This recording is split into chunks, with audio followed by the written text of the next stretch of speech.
Education has long been considered by many nations as key to achieving the varied and complex goals to become a more developed country. Thus, any news of additional educators and staff is a very welcome one. Denise Osorio has the full details. Despite the daily hurdles inside the classroom, Filipino teachers continue to soldier on, all in the name of quality education for every learner. At Ramon Magsaysay High School, Mrs. Annabel Mejia not only leads the science department, she also wears multiple hats. Dahil kulang kami sa admin staff, ay may mga ancillary tasks kami. Kagaya ako, dahil wala pang admin staff, ay na-assign din yung sa DRR, sa WINS, at saka sa mga iba pang ancillary tasks. Veteran English teacher Mr. Reden Huego shares a similar story.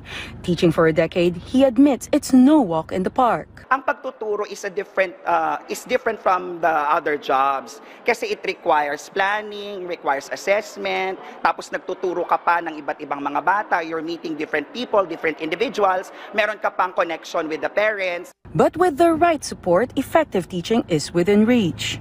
Both educators stress the need for sharp time management to cope with overlapping teaching and non-teaching duties. Hence, the government's move to open 20,000 teaching and 10,000 non-teaching positions this year is a step in the right direction. According to the Department of Education, the new hires will be deployed where they are needed most, in elementary and secondary schools, special education, and alternative learning systems. The DepEd assures the public the recruitment process is no slapdash affair, ensuring teachers are matched to their subjects and qualified for their posts. Sinisigurado natin na talagang makakaupo doon sa mga posisyon na yon ay may kaukulang preparasyon at paghahanda sa pagtuturo ng subject. Halimbawa, science teacher or math teacher, malinaw na nakasaad na inilalagay nila doon yung kanilang mga kwalifikasyon kung tapos ba sila ng specialization on that subjects. But teachers aren't the only ones schools need. Reason for 10,000 additional non-teaching staff also being onboarded to help with admin, logistics, and support services.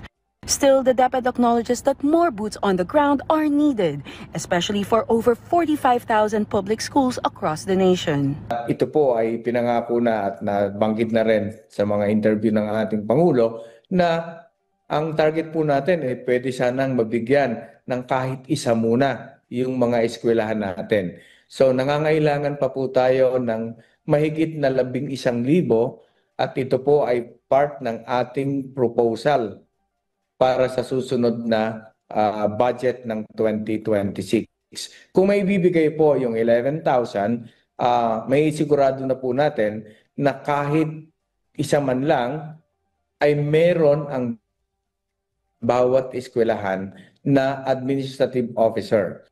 Through this initiative by the Marcos Jr. administration, together with the DBM and DepEd, the goal is clear: lessen the burden on teachers to shape the future of the nation. Denise Osorio for the National Television Network for a new and better Philippines.